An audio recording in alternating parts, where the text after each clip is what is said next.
will be featured on the Cowboys from Hull CD and headlining the event. So, what do you think about the alternative scene in Hull at the moment? Magic.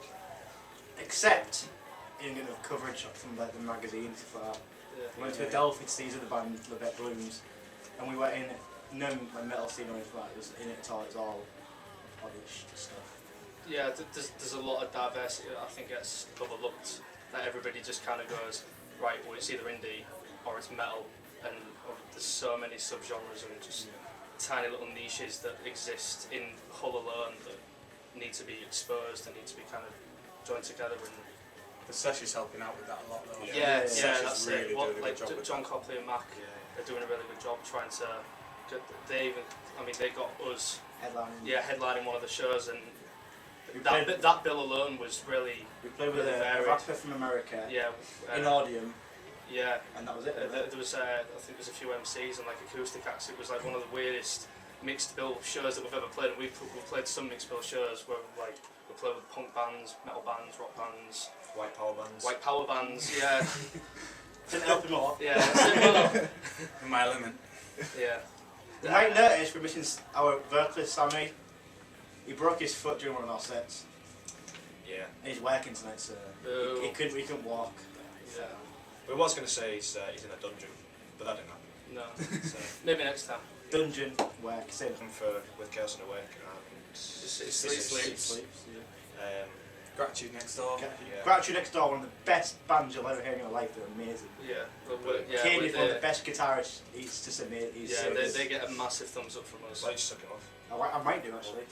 And I've recently got a new bassist called Lee Mitten, because their old one, Aaron, had to leave. I don't know why, he just left. But it's good stuff seeing Lee come back into the scene really. Yeah, there's Letchman Stranger as well. Yeah, Letchman Stranger. They're like more like deathcore kind of stuff. But again, they still do a good job in the whole scene. Yeah. And they're real good friends with the Stanford Prison Experiment. False to Favour, yeah. It's all, again, like, bands that are quite similar seem to be like joining together and forming their own like little niches, like groups. So that gives them a perfect opportunity to try and get onto tours, because then it's like a nice, neat little package. So like, False to Favour, Letters from a Stranger, and Stanford Prison Experiment. I think, well, I know Stanford and Letters are going on tour in August. So like, again, there you go. It's it's growth. It's getting them out of the city, and I think it's good. It's good. Yeah, it's good for the bands, because then it brings people back to the source. Like, people complain that there's nothing good happening in Hull, but I think it takes for a band to leave Hull, build up their chops in loads of other cities, and then suddenly they get like loads of exposure from other promoters, loads of likes on Facebook, and then suddenly everybody in the hometown takes interest again. And then when they come back, it's like a revelation. Like, suddenly they've just, from playing on different stages and just being exposed to different crowds. Yeah, that's it. They're more confident. They get tighter on stage, and it just makes the experience being in the audience a lot better. What once was just a crummy local band has suddenly become like a band that's developed, as matured, has like started to come in on the road. See, that's what happened with you guys then. Sort of. Obviously, these three. Fact, obviously. These three have been in bands before. Obviously, them two have been. Sam's been in Vultures and Beneath. Coon's been in Beneath. Hassan's been in several bands. Like, we shot the groundskeeper from Stirk, was it? Kiel, Stirk area. And obviously, you've been in all the. You were in Chaos.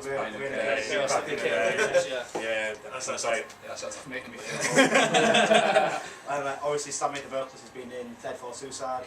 I'm the new guy, really. I haven't been in the scene at all, really. I've only been in a year. So yeah, I got kind of thrown in the deep end when it comes to like gigging, especially, and like all that kind of stuff. Because like we've done it before, so in all the bands. So our first kind of priority was obviously to play shows, but then get out of town. Go see what's available elsewhere. And we've only really done like 5 Hull shows, 6 Hull shows out of the past like 7 months or whatever, but 8 months. But that was kind of the plan as well. Like, we wanted to get out, we wanted to go and see all these other places. Do you think like crowds are better out of town than compared to Hull, or they're all really the same? Yeah, it's a bit completely honest. It depends on the promoter. Yeah. If the crowd at all, the scene trust the promoter, you get the people down. Like we played several shows where it's just been absolutely terrible. Like, it's just you know, it happens there. But we played Blackburn with Just an Idea, Yeah, and they've built a guys. big reputation for themselves. And like, we played there, Blackburn, and there was like 150 people there one day. Yeah, they've got a reputation for themselves. And again, that was the perfect example of how much of a mixed bill it was. Because obviously there was us, we opened. There was Follow the Fleet that are like August Burns Red, like kind of like shred metalcore. Check them out. Yeah, they're awesome, really cool. One of the best bands we've come across in years. There was I Drew First Blood that are just straight up like just Do like me hard. Heavy do me as sin. hardcore, So heavy. like 7 Strings of Death kind of stuff. So- There was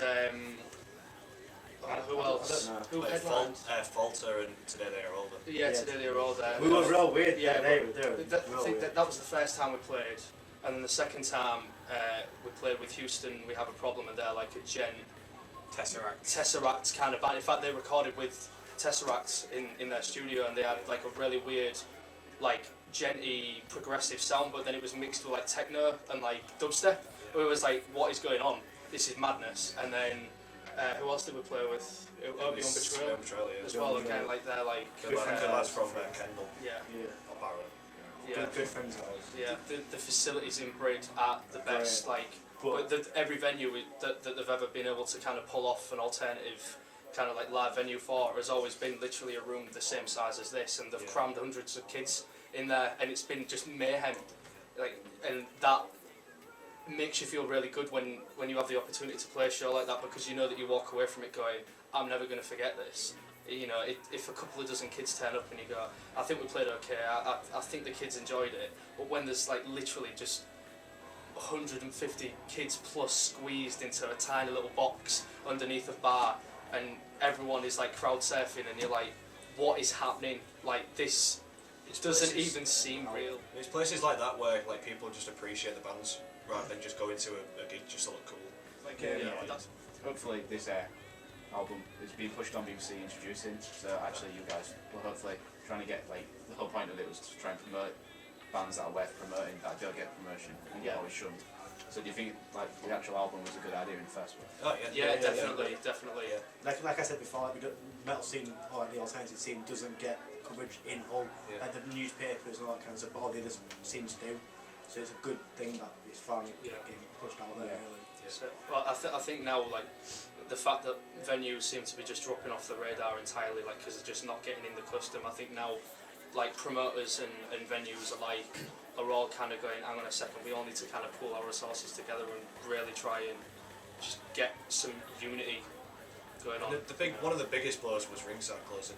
Yeah, Like, Ringside was like, it doesn't really matter what band you talk to in Hull, like the vast majority of them, in fact all of them probably had the fair show at Ringside. Like, that's it. Honestly, the first like actual gig, was at Ringside. So it's like there since we were about 14. yeah, that's exactly. it. I mean, we've been doing it like 7 or 8 Yeah, years. how many bands have we been in all together? Oh, And we're just Tons. but staffed. When that closed, I mean, it was, we kind of moaned like another gig at Ringside, but then when it closed, we was like, oh, we're never going to play that again, And it was a little bit of history, but then when that closed, everything moved to Lamp or Fruit or I think like the thing with Lamp closing last week, Yeah, and that's it. And like it shows that even with one venue that they're still not getting accustomed to. Yeah. And that's So 9th of May, these guys are playing. Come down, pick up some merch. Like that. Tasty. £7, it's not a lot. Do it. You excited there? Stoked. Fruit as well, it's a bit different. It's going to be cool. Yeah, Really nice excited. big power. Big stage. Blow it all up. Roly polies. Strobe lights, courtesy of one of the students, bringing all his lighting rig and projector. It's going to be fun. It's going to be cool. It'll be a fun game. Right.